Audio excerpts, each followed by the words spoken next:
Welcome to The Mortgage Voice with Jeff Barton, your voice in the mortgage industry. Each week on this program, Jeff and his guests share their expertise, personal anecdotes, and the latest industry news to keep you in the loop. Now, to provide you with insight and help you navigate the consistently changing world of real estate lending, here is your host for The Mortgage Voice, Jeff Barton. Welcome back, everybody. I'm Jeff Barton, your voice in the mortgage industry. Thanks very much for tuning in to the show, for listening to us each and every week. If you want to see this show, you can go to YouTube. Jeff Barton, the Mortgage Voice, is on YouTube. Been there for years, numbers of shows, hundreds of shows. You can look back to see what kind of shows we were doing, a year ago, 6 months ago, 8 months ago.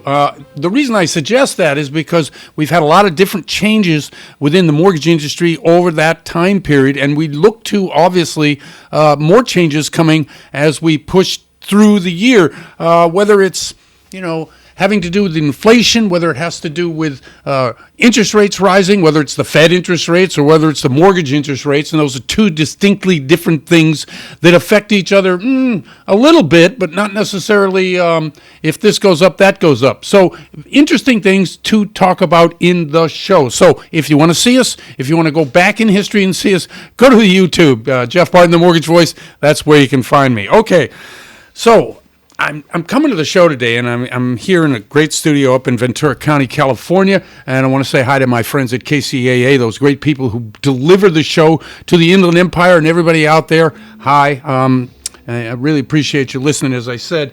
So I'm driving here to the show and trying to figure out exactly what I was going to talk about other than the notes of what's happening in the industry. And I was thinking, there are so many changes that you go through in life. And I know young people who are listening to the show, probably first-time home buyers or prospective home buyers, are anxious to hear whatever the rates are today and whatever the programs are. People who are obviously raising kids, maybe some high school kids, they have some different requirements. Maybe they need a little bit bigger house. Maybe they need some other things to educate themselves about. Maybe taking money out. Do I do a second? Do I do a refi? How do I do that? Access my equity in my house.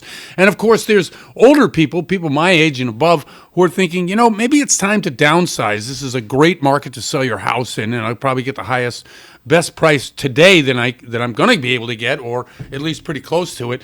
And these different areas in life, and how the mortgage rates and how the mortgage programs and how money in your house or equity in your house, how it affects your lifestyle, and how much of it do you think about on a daily basis in terms of trying to use that equity and what you're going to do with it.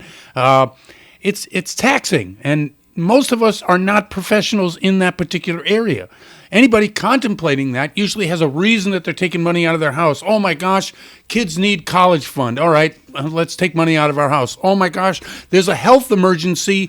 I need this money and I need it today. I got to take it out of my house. Or I want to lower my payments, so I want to go to a longer term type interest only, and that's what I want to do. So what is your particular issue, and where is it you're at? What are you thinking about right now when it comes to housing, when it comes to the interest rate on the loan that you're going to get for that housing, and what are your needs? Remember that the professional that you use and choose has to have your best interest at heart. And so having these types of conversations with them, being honest, being upfront, letting them know exactly what you're doing, so that they can get you into the correct program with the correct payment. And I can't stress that enough, especially in uncertain times. What do I mean by uncertain times? All right, let's get into a little bit of the statistics that I have here so that you can understand what I'm talking about. 71% of Americans are setting more money aside than they were a year ago. 71% of all Americans are setting money aside, meaning that they're putting it in their mattress or in their bank accounts or wherever you put money when you want to have it readily available if you need it. And the reason that is, there's only one reason: recession fears. Now, why are there recession fears? We see unemployment, the lowest it's been in forever, 3.5%. Well, there are signs, and have been signs, and predictions, and there have been predictions for a year, that this particular inflation cycle has caused the Fed to raise their short-term interest rates, which in turn will cause a recession, because the only reason the Fed wants to raise rates is to slow the economy. Now, as we all saw when we didn't see the Fed do it early enough, is that inflation caught fire and was at 9% a year ago. 9%. And that's still killing people out there, and I understand that. So if you couple the 5% inflation that it is today, as well as recession fears, you get fear in the marketplace, and that's where a lot of Americans are right now. They're afraid that there may be a recession that may take their job. Now, there are a lot of counterpoints to that. One of the major counterpoints is, wait a second, we have unemployment of 3.5%. We have 1.6 jobs available for anyone looking for a job. Well, the underlying to that is 3 months ago it was 2 to 1. So that number has come down a lot, from 2 to 1 job openings to 1.6 per job opening. Meaning if you're looking for a job, there are 1.6 jobs available for you.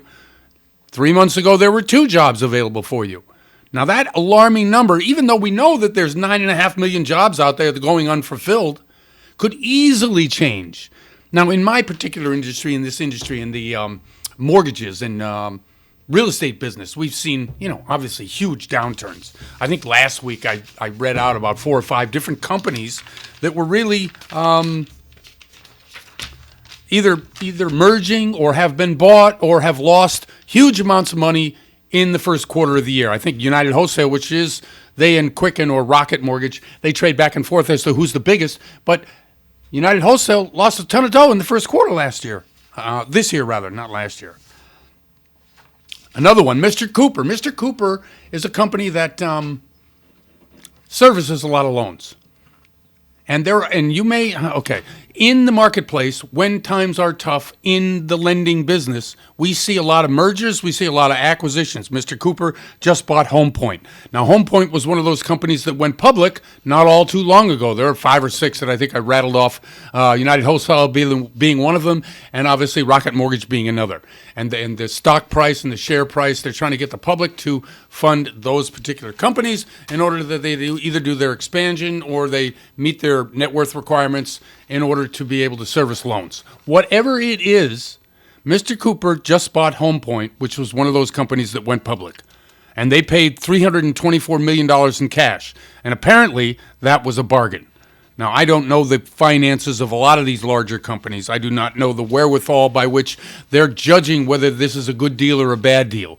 But when I read that $324 million is a good deal and that they actually are picking up a company on the cheap, that leads me to believe that the marketplace for mortgages is obviously, as I was saying, not in great shape. And that's true with the mortgage industry, it's true with the real estate industry, and it may be true soon enough in industries that you're thinking about, which is why recession talk is something that is the mainstay of what we're talking about here. We talked about the 3 groups of people that are interested in possibly refinancing or downsizing or taking money out of their house, and several dozen different ways that you can be able to do that. But the main reason to be able to do that is, like I said, 71% of the people in the U.S. are putting money aside because they're afraid that the economy, the jobs that are out there, that recession is coming. And nobody wants to get caught short with having cash, especially if recession is the actual thing that's going to be happening. Now, when are we going to find that out? Good point. When are we going to find that out? Well, as we move closer and closer to midpoint of the year, we're currently, a couple of weeks away from the end of May, and obviously the end of June is second quarter will be finished. We'll get closer and closer to that answer. The Fed, they may continue raising rates. I think we've got one more in us, and then maybe some pause, and possibly by the end of the year, some reduction, especially if we do see that recession coming in Q3, Q4. I think all of these are in play, but I think as a result of this large number of people holding on to cash, that in turn does exactly what the Fed wants you to do, which is slow the economy down. 2/3 of the economy is consumer spending. If consumers are putting money in their mattress or in their bank, they're not spending, so we're going to get that that inflation-fighting downturn in the economy. Question is, how long and how hard? I'm Jeff Barton, your voice in the mortgage industry. We'll be right back. You're listening to The Mortgage Voice with Jeff Barton. We'll be right back with more in just a moment. For more information on today's topic, email Jeff Barton at info@malibufunding.net. Now, back to The Mortgage Voice with your host, Jeff Barton. Welcome back, everybody. I'm Jeff Barton, your voice in the mortgage industry. Thanks very much for tuning in to the show where we provide to you information on mortgages, the availability of funds, what's happening in the real estate world, and all sorts of other things. Listen, if you want to see this show, you can go to Jeff Barton, The Mortgage Voice on YouTube, or you can go to themortgagevoice.com. That's our website for the show. On that, you'll see not only the shows themselves, but you'll see some profiles of the guests we have on, and you can contact them directly. And a lot of times, that's the best way by which you can get answers to any of these questions. And certainly, you can get them from the guests we bring on to the show. And today is no exception. Bill Orr joins us, who is from Malibu Funding, and I want to bring him on right now. Bill, how are you? I'm great, Jeff. How are you doing today? I'm okay. Thank you very much. I'm trying to figure out where the economy's going, what's happening with inflation, what's going on with all these distractions that really affect purchase and buyers' mentality when wanting to buy a house. So I wanted to talk to you a little bit about what's happening. Let's say I'm a renter, and I'm somebody who's been renting for a number of years and really wants to be able to get out of that and get into something where I can own. I'm tired of renting. Prices keep going up. If I don't get in now, I may never get into. What's your advice to some of these types of borrowers? That's a great question. So the advice is to jump now. Right. Get into a house any way you can. I don't want to get into specifics, but I bought my house in 1989. And what it's worth now versus what it's worth then is insane. And you know what happened? I just bought it, and I made my mortgage payments. We fixed it up here and there, but it wasn't like I put all this money into it. Actually, we did over time, but the main thing we did is we just bought it, we made the payments, and the economy goes up, economy goes down, this president, that president, this Federal Reserve chair, it doesn't matter. The real estate's going to go up, and the house, the worth of our property right now versus what we paid for it, the difference is incredible. So my point today is what we're going to talk about is if you listen to the show right now and you want to be in a situation where, 5 years from now, 10 years from now, 15 years from now, you've picked up hundreds of thousands of dollars of the equity in your house, means it's worth more than what you paid for it, you have to get into a house. Any way you can rob Peter to pay Paul, just do it. So here's a couple ways go ahead. Before we get into the specifics now, I know you have a number of different programs or ways by which somebody can do that. But the first and foremost, I want to drift back to that time in '89 where you purchased your house, and maybe this will give some insight to people who are out there still on the fence. What was the actual impetus other than I want to buy a house? I mean, because there's that psychological barrier everybody has. It's fear. How do you get past that? Or do you give us some insight as to what you did? Well, our case is kind of funny because my wife and I are both in the business. We were so stressed out during that process, even though we're in the business. We were like, we had a few arguments going back and forth. It's stressful, man. Yes, if you haven't done it before, it's stressful. But if you've got a great realtor and if you've got a good loan officer, like myself, I've been doing this a long time, 27 years now, we can help you through it. And if you have questions about what to do, how to do it, I'm not sure, I'm a renter, I've never bought a home before, what do I do? Call me. Call Jeff. Call your neighborhood mortgage broker. And they'll be able to help you through it. But the point is you have to get in, and you just have to do it because you want to be in a position years from now to have built up, for many people, for many Americans all across the country, the biggest source of value of their life is their home purchase.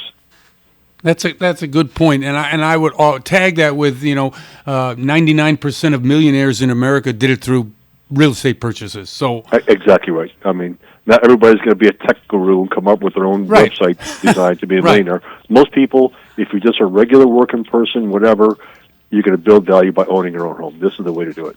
Okay, let's get into some specifics. Give us an example or two of some of the programs or something that might be able to help these first-time home buyers, renters, make the transition.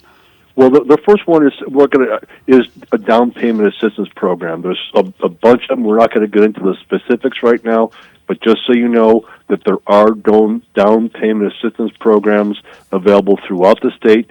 Some cities or counties will even have add-ons just for your specific city or county.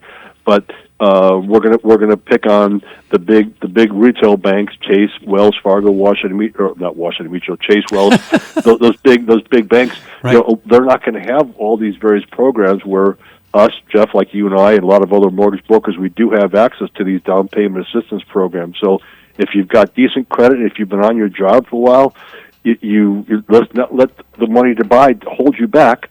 There are down payment assistance programs available.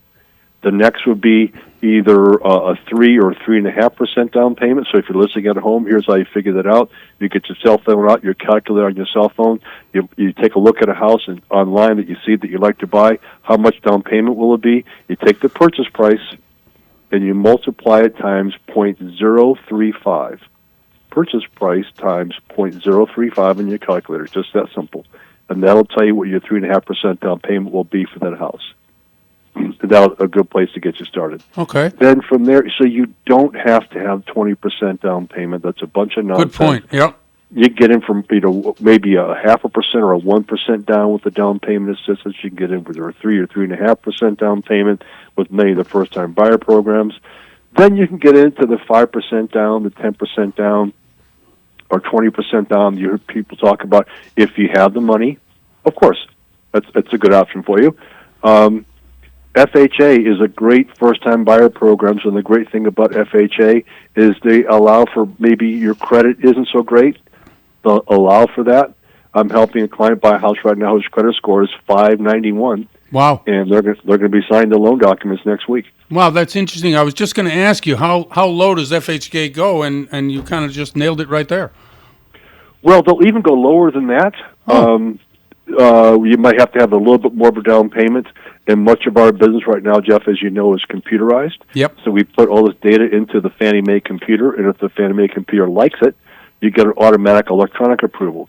There's another way, we would call old school, where the loan is manually underwritten. So there are a couple options about low credit scores. So the bottom line, if you have a desire to buy a house, call me. Call Jeff, for your favorite mortgage broker, because a lot of us, like myself, we have experience in helping clients get through that. We'll say we talk right now and your credit's less than perfect. I will be able to give you specific things on what to do, what to pay off, how to dispute, things like that, so that 3 months from now, 6 months from now, 9 months from now, son of a gun, you did the work, now you're ready to buy because your credit's in order. You know how much money to save. So there's those type of things too. So just pick up the phone and call us. That's the best thing you can do for yourself, honestly. That's very interesting. Now, a question about it. It comes up to me all the time now because people tend to never shut the news off when they're stressed. You know, it's one of the things that you can do to de-stress is to take the stressors out of your life. But people tend to do the opposite. So just quickly here, the credit default that may or may not happen. And how it will affect not only the real estate market, but certainly the mortgage interest rates. What are you telling your clients now? I haven't really got into addressing the credit default thing yet. I mean, that's going to happen on its own. And it's kind of like you think about the stress, like why are we going to stress about something we've got no control over? If it happens, it happens. That's right. That's and, right. And the bottom line is for people, we'll say, for example, that it does go that there are some default rates. What does that mean to a potential home buyer? It means foreclosures are going to be up. There's going to be a lot of houses that are going to be coming on the market, which means the more houses on the market, the prices come down a little bit. So that's something we can't control. So as long as you have a stable job, and you have had for a couple of years, and you believe realistically you can make your mortgage payment just like you can make your rent payment, let's get you into the house so we can start building wealth for you and your family. Okay, excellent. Now, I know that we also do self-employed loans, other things other than your conventional or FHA. Is that right? Yeah, so let's talk quickly about our veterans. We love our veterans, and yes, God bless you, and thank you for your service. Mm-hmm. There are loans just for veterans, and I'm sure they know about, but if you have somebody in your family, man, there's no reason to not buy a house because we can get you into a house with 0% down payment. It's the best loan in the world is a VA loan. I agree. Okay, and the next, there's a lot of people, I'm helping a client right now. They are self-employed, and they literally never thought that they will be able to buy a house, because they're buying a very expensive house here in Los Angeles. It's not $1 million, but it's in the high hundreds, thousands of dollars, and their income only shows about 40 or 50,000. So look, if you're self-employed, we all know how that works. You're going to tell IRS one thing, but we know you're making money another way. Right. So there are loan programs specifically for people who are self-employed. We've got we work in conjunction with a CPA to do a P&L program. We can also do 12-month bank statements. We can do 24-month bank statements and a few others. So if you're self-employed and if you write down a lot of your income and your income isn't really commensurate, the tax returns that you report aren't really commensurate with your lifestyle, there are loans for you. We can help you buy a home if you're self-employed, if your tax returns don't show that much. We can help you. If you're an independent contractor, if you're a sales rep, you're a lot of your expenses, we can help you. 1099 contractor, we can help you with those types of loans. I'm sorry to jump in here, but the producer's yelling at me, so you got it. I got to cut it short. Tell people how they can get in touch with you, though, before you leave. Of course, yes. My name is Bill. My last name is Orr, O-R-R, area code 818-406-4744. Again, 818-406-4744.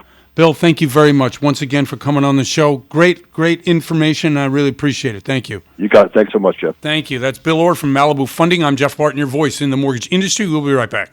You're listening to The Mortgage Voice with Jeff Barton. We'll be right back with more in just a moment. For more information on today's topic, email Jeff Barton at info@malibufunding.net. Now, back to The Mortgage Voice with your host, Jeff Barton. Welcome back, everybody. I'm Jeff Barton, your voice in the mortgage industry. Thanks very much for tuning into the show. You know, each and every week we bring to you information about what's happening in the mortgage world. You have a lot of decisions to make, and quite frankly, there's no place to turn if you just want to talk and hear about what's going on in the mortgage world. Now, historically, my particular show has been on the air for about 9 years. If you go to KCAA, and that's the radio station that broadcasts in the Inland Empire, some parts of L.A., Orange County, and out into Palm Springs area, they have an archive on their show, and you can hear and listen to shows in the past. We also are on podcasts. You can go to YouTube, Jeff Barton, The Mortgage Voice, and certainly get all this information on the website, themortgagevoice.com. If you want to see and hear me, just listen to the show each and every week. Like I say, we try to bring to you the best of what we can, and it changes from week to week, which is why it's a must-listen if you're in the house buying business. With me, once again, is a great person who knows way more about this than I do, is Carlos Velasquez from AHL Lending. He's the branch manager over there, and I asked him to come on just to let us know a little bit of what's going on. Carlos, how are you? Great, Jeff. Thank you very Doing much. Great. Hey, and thanks for coming on the show. I really appreciate it. Thank you for having me. Okay, so you're in the business, been in the business a long time, and your expertise about what's happening in the mortgage marketplace in your area, in your sphere. Tell us a little bit about what's happening at AHL and exactly what's going on in the marketplace in terms of volume of loans, types of loans you're doing. Well, currently right now, we're doing a lot of purchases when we can get them. Everyone's having a hard time right now with the inventory. Prices are up there. Rates have skyrocketed, and just inventory is just really difficult. We're seeing a lot of people that they want to get out there and they want to purchase. But there isn't any inventory right now. That's just the way it's been for a little bit. We're hoping that things start to turn around here in the summer, but it's really hard to say. Now, when customers come in and they're talking to you about loans, loan packages, what do you see as the major impediment? Is it the customer or just lack of inventory in the marketplace? For the most part, just lack of inventory in the marketplace. It's still pretty competitive. I come from a real estate background, so the thing is that there's still multiple offers on properties. People are still overbidding on properties. So that's just the trend right now, and it hasn't changed. It doesn't look like it's slowing down at all because, there's just such a high demand for property. We've seen in the marketplace a lot of lenders having some difficulties, especially in the first quarter of this year, some mergers and acquisitions. Things are changing a lot. This has happened many times since I've been in the business, and I think you also see that. What do you see as some of the parallels between today and, let's say, back in 2008? Well, the difference, I mean, from now and '08, I mean, just '08 was just it was just a whole different market. I mean, everybody was basically just qualifying based on their stated income. I mean, that's why they were called stated income loans. I mean, right. Pretty much. And nowadays, Yeah. I mean, everybody has to, I mean, they're full doc loans. I mean, everybody, all the, basically all the I's are dotted, T's are crossed in regards to verifying all the income documentation, stability of employment. I don't foresee the same thing happening in today or anytime in the near future as to what happened back in '08. I mean, it was just a completely different market. I mean, everybody usually right now, I mean, adjustable rate mortgages, I mean, are not the trend right now. I mean, everything is pretty much a fixed rate right now. So these people are locked in, everybody that's purchased in the last couple of years are locked in at a low rate. So, and I think that's what's causing the market. I mean, the inventory. I mean, so many people that own property right now, it's like, why am I going to go sell my property and pay double for a property right now and also maybe double or triple my interest rate that I currently have? Right. So that's what's going on. So people are just staying put as, where they're at and not making that move right now. Yeah, and I think unlocking the frozen aspect of the market is going to take a long time because, as you just said, if I'm somebody who bought a house, maybe it's not my perfect house, maybe it's not the house I wanted to live in and for the rest of my life, but if I'm paying 2.5% on a mortgage, there's no chance I want to go out there and spend more than I spent for that first house and obviously spend more on the mortgage interest rate as well. I'm just not going to want to do it.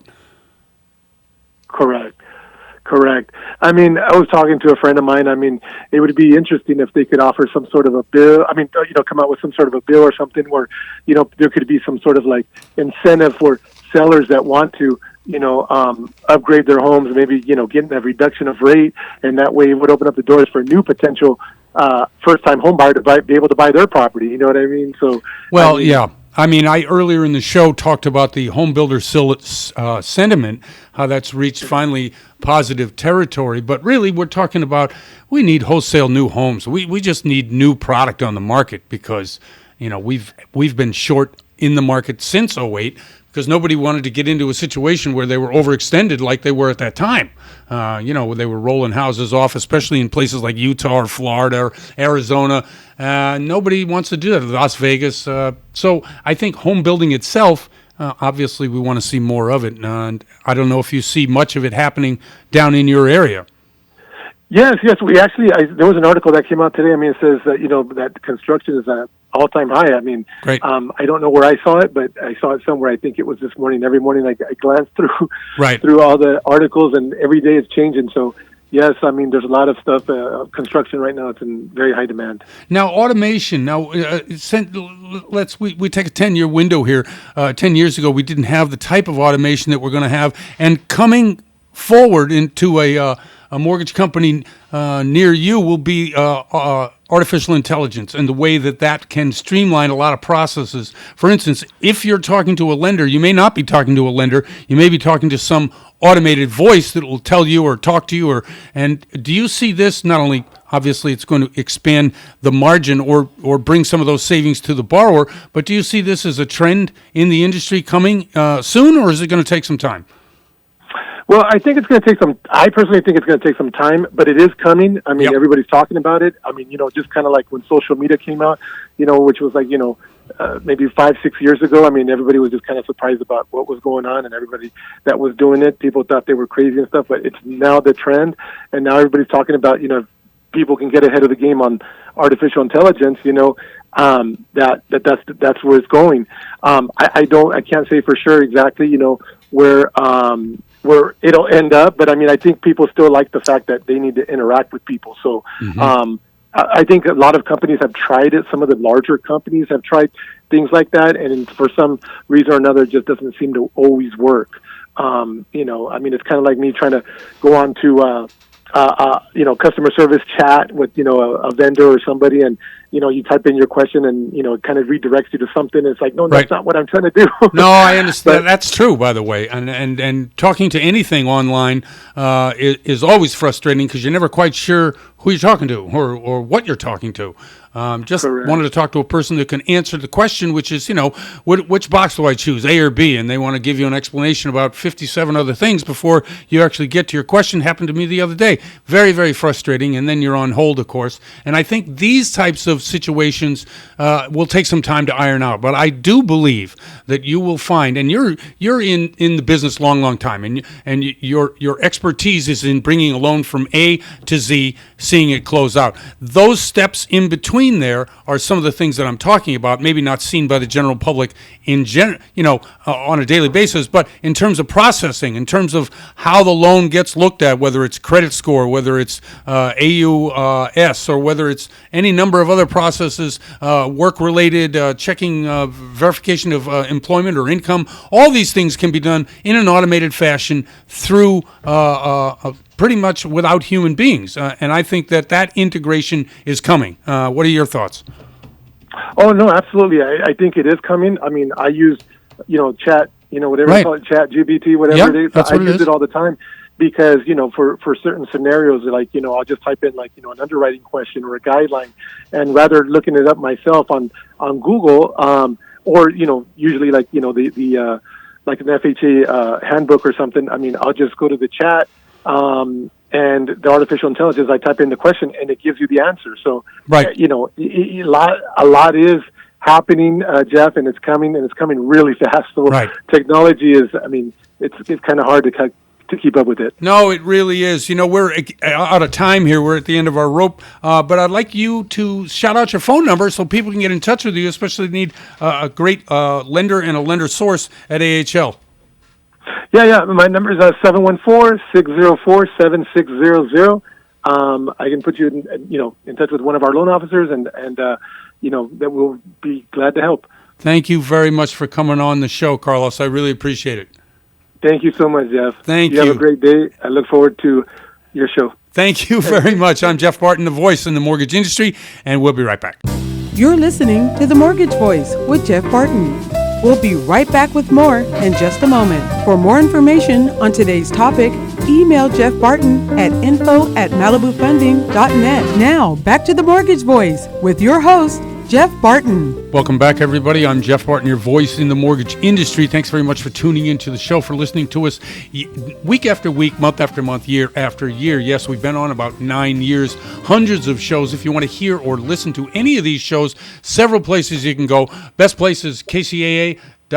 You can go there and listen to me and the archives that they have. I've been on that radio station for a long time. You can also go to YouTube. Jeff Barton, the Mortgage Voice, is the show on YouTube. As I said, we shoot this for YouTube so you can see my pleasant face as well as the picture of our guests. If you want to see the guests a little bit more, you can go to the mortgagevoice.com, and that's our website. We're also on a number of different podcasts. Daryl, do you have a couple of those podcasts for us? I sure do, Jeff. We're on Apple Podcasts, we're on Spotify, Spreaker, Stitcher, iHeartMedia, Radio.com, YouTube, Podclips.io, and the Mortgage Voices you spoke about. Yes, exactly. Okay, thank you, Daryl. Thank you very much. Okay, so that aside, I am Jeff Barton, and this is the Mortgage Voice. And joining us, who has been on the show many times, and I thank Livier Beccera for coming on once again to help us really understand what's happening specifically in this particular market in Southern California. Livier, how are you? I'm good. Nice to talk to you guys. It's been a bit. Yeah, I know. It has been a little bit of a while. I check on the cell phone, and it said October. I'm like, can't be October. Is it really that long? I think so, but it's always nice to chat with you guys. It is, and I appreciate it. Livier is one of the top real estate and mortgage professionals at Malibu Funding, and really appreciate what she does for the business. Give us your perspective as to what's happening both in the mortgage world. I know that rates have really hurt a lot of volume, but are we seeing any new types of business that are, I guess, used to the rates or getting used to the rates, and they're not so high in their mind anymore if they can afford it? Well, like anything else, everyone just adjusts to what's going out. It's not like we have a choice, right? Right. So, No, that's true. if they're purchasing a house or they're selling, they're gonna miss their 2%, 2.5%, and they're gonna have to acclimate to their new 5.75 or 6.5, whatever it is. But Right.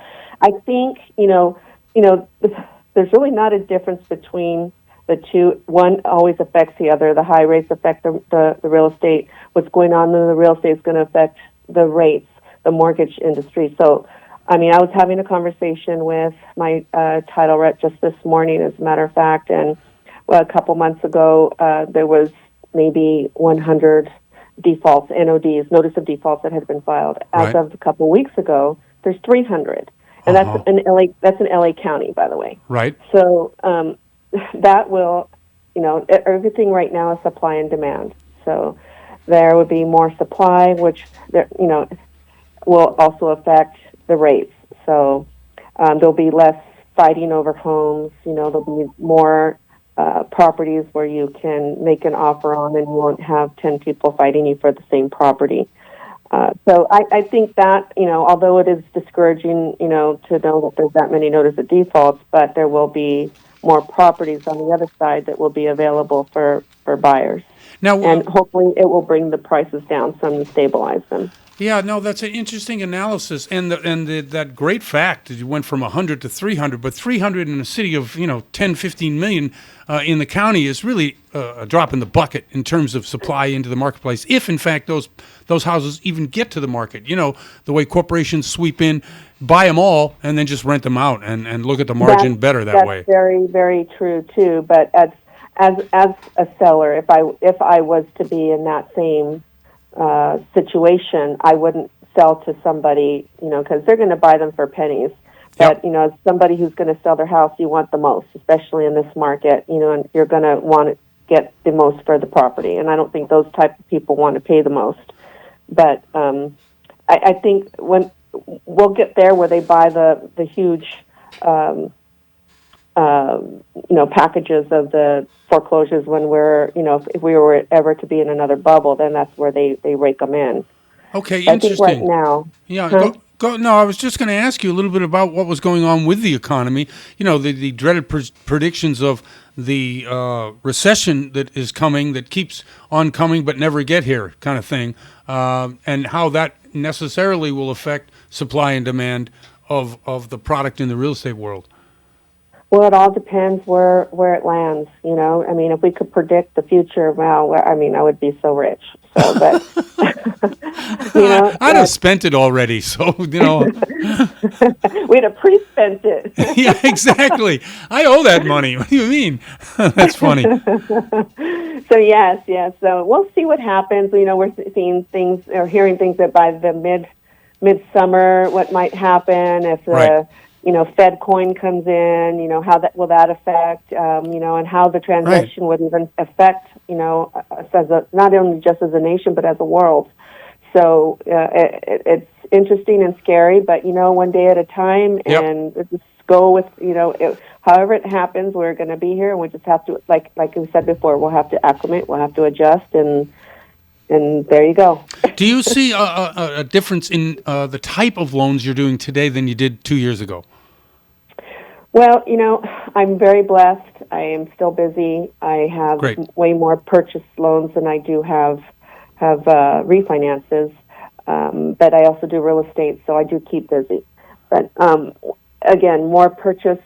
I'm seeing a lot of bank statement loans for self-employed. Okay.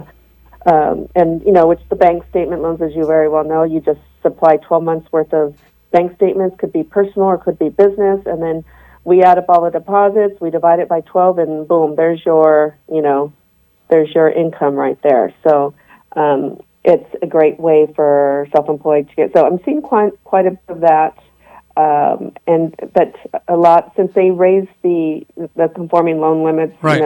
It really eased up so people can buy a decent house in San Bernardino, and as you know, there's a lot of nice areas in San Bernardino, Sure. Riverside County. So those limits were kind of ridiculous to begin with. So Yes, they were. It's nice to see them up.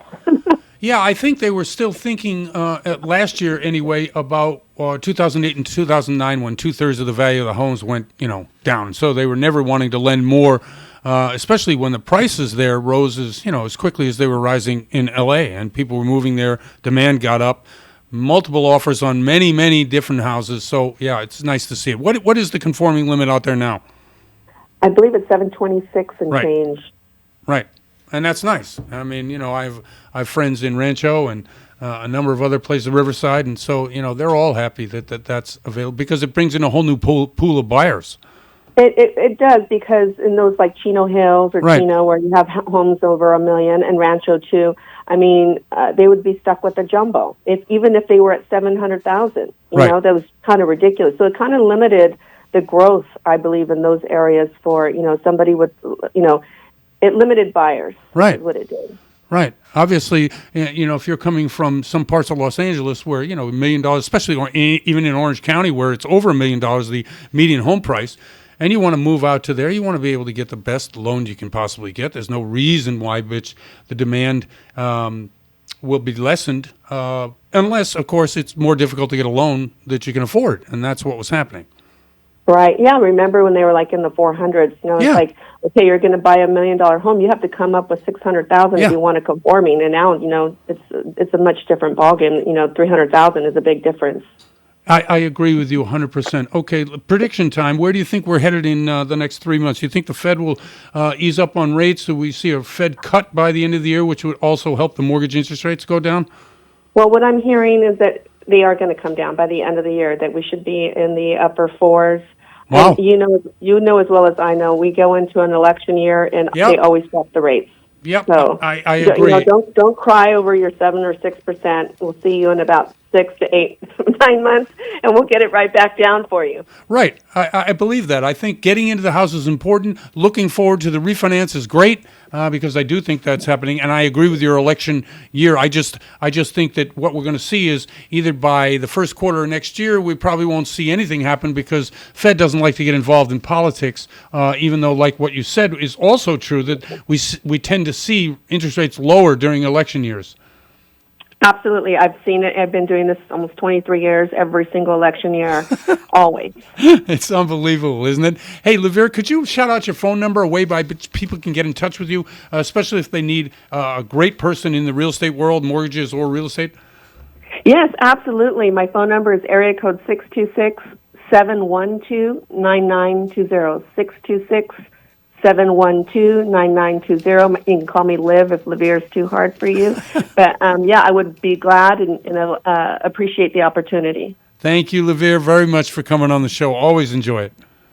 Thank you. I appreciate it. Thank you. Nice talking to you guys. Nice talking to you as well. That's Livier Beccera. I'm Jeff Barton, your voice in the mortgage industry. We'll be right back. You're listening to The Mortgage Voice with Jeff Barton.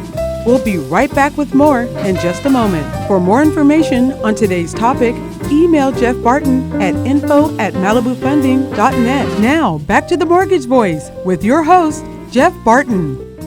Welcome back, everybody. I'm Jeff Barton, your voice in the mortgage industry. Thanks very much for tuning in to the show. Each and every week we come to you, bring you information on mortgages, on real estate, some guests that come on the show and talk about specifics in their particular area of expertise. If you want to hear us on podcast, we are on any number of different great podcasts. And I think, Daryl, you have a list of those? I think I might hear, Jeff. It's Apple Podcast, Spotify, Spreaker, Stitcher, iHeartMedia, Radio.com, YouTube, Podclips.io, and themortgagevoice.com. Okay, excellent. That mortgagevoice.com, that is our website. If you go there, you're going to see our guests that are on almost every week. You can get in touch with them directly, or you can listen to the show. Podclips.io, great central location where you can go for all your podcasting needs. They have a number of different things. And by the way, if you have, the want to do that, sign up. Tell them you like it, and you can get all the alerts of the different shows that you do like, whether it's health or finance, sports or lifestyle, any of these things, podclips.io. Go there for your podcasting needs. Okay, I am Jeff Barton. This is The Mortgage Voice. Let's get right to the rates. Talk a little bit about what's happening in the mortgage world. 6.69 is the 30-year fix, 6.05 is the 15-year, 6.34 is FHA, 6.40 is the jumbo rate, and 6.85 is the 5/1 ARM. Those are the mortgage rates. They are up this week a little bit. We were talking a little bit off air about how rates had been coming down for a couple of weeks, and we were seeing 6.5% as the 30-year fix, hoping for a continued trend downward, which had been going on for the previous 3 weeks. Well, this week we see mortgage rates tick up a little bit, and obviously that's stressful news for those of you out there who have yet to lock your loans, or you're in a purchase, or you're looking for a home and you want to obviously get the most for your money and not pay as much as you want to. But the 2-year is at 4.103. The 10-year is at 3.56.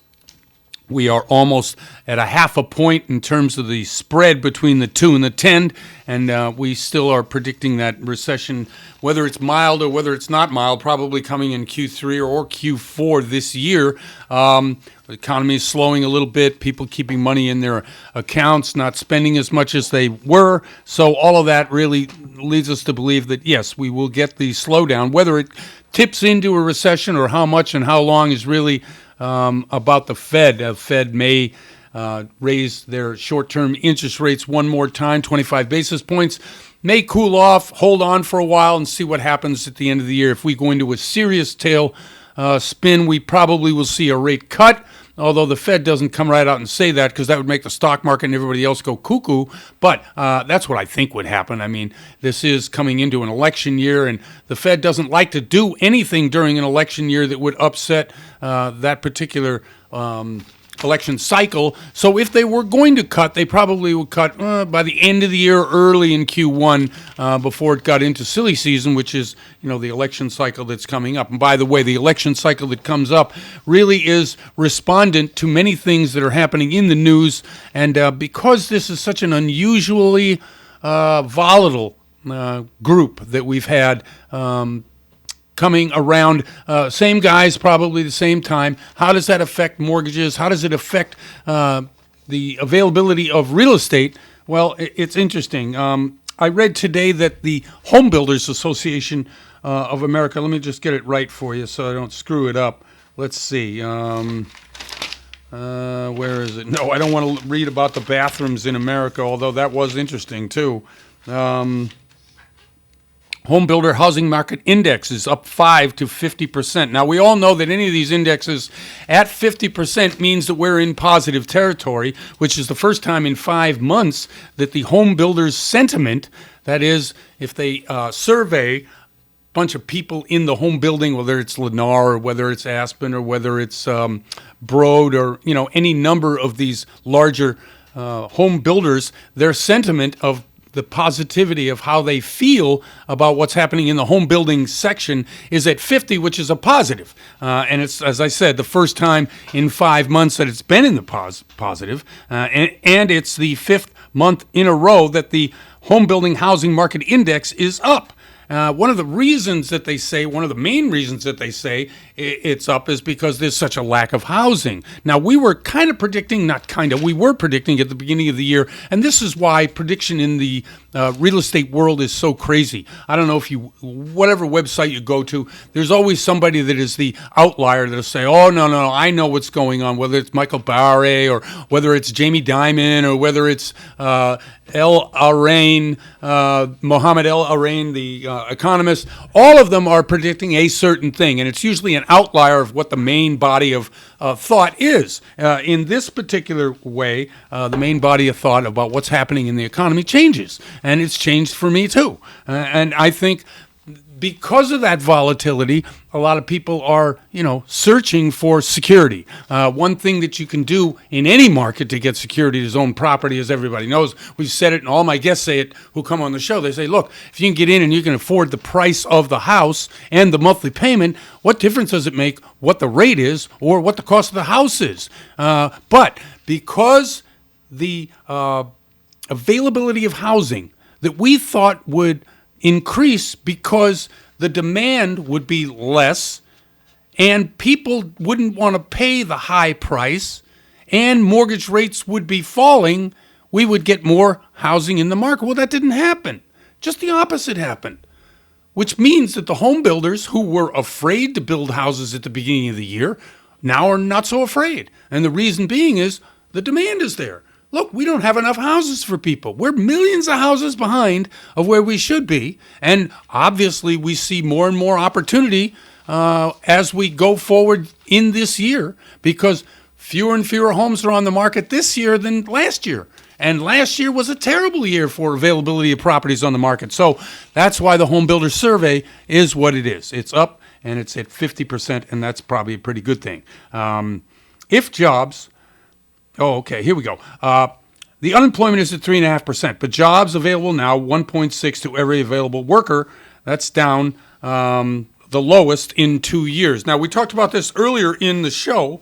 One of the things I didn't get to was, what does this actually mean? 3 things that it means, okay? If jobs losses, meaning if this trend continues where fewer and fewer people are available for work, but the number of overall jobs available also falls, we're signaling that the recession is coming. And that if that happens, then other dominoes fall, meaning that if one thing happens, we're going to see a 1, 2, 3 effect. We're not going to see this kind of, okay, housing's terrible, but mortgage rates are low. Or mortgage rates are low, but there's no housing. All of these things, here's number 2. Car loans will default if the jobless delinquency rate on car loans up for the year. Okay, so a lot of people don't realize, but the second major purchase in most people's lives are the car loans. Car loans you would have for a brand new car or a used car. And these delinquencies are up. So if you get job losses, you're going to get car loan defaults. As I said, the car loan defaults are already up this year. And these two things combining, this is what I say, it's a cascading domino effect. And I think that's, even though as confusing as it sounded when I said it, that's really what worries economists. And I think that's why a lot of people are worried more about the economy now, even though the unemployment rate is so low. And the third one being credit card debt. Now, credit card debt has topped $1 trillion, okay? Credit card debt, $1 trillion. Debt owed by consumers in the U.S. is $17 trillion. Now, that includes home mortgages as well, right? So just to give you an example of credit card debt and what it looks like today versus last year. In 2021, 2 years ago, was $108.1 billion that was paid in interest and fees. Sounds like a lot, right? Following year, 2022, the number was $133.1 billion interest and fees on credit cards. That means that people are borrowing more on their credit cards than they did the previous year. This year, going to be up again. And that's what worries me, worries a lot of people. Credit and how it's given and how we are able to, lend money is all dependent on how people feel about the ability to repay the loan. All of these things are what's happening. Anyway, there's a lot of stuff here I want to get to. We'll try to get to it during next week's show, but I really appreciate you listening to me this morning. I'm Jeff Barton, your voice in the mortgage industry, and we'll see you next time. You're listening to The Mortgage Voice with Jeff Barton. For more on today's topic, visit www.malibufunding.net.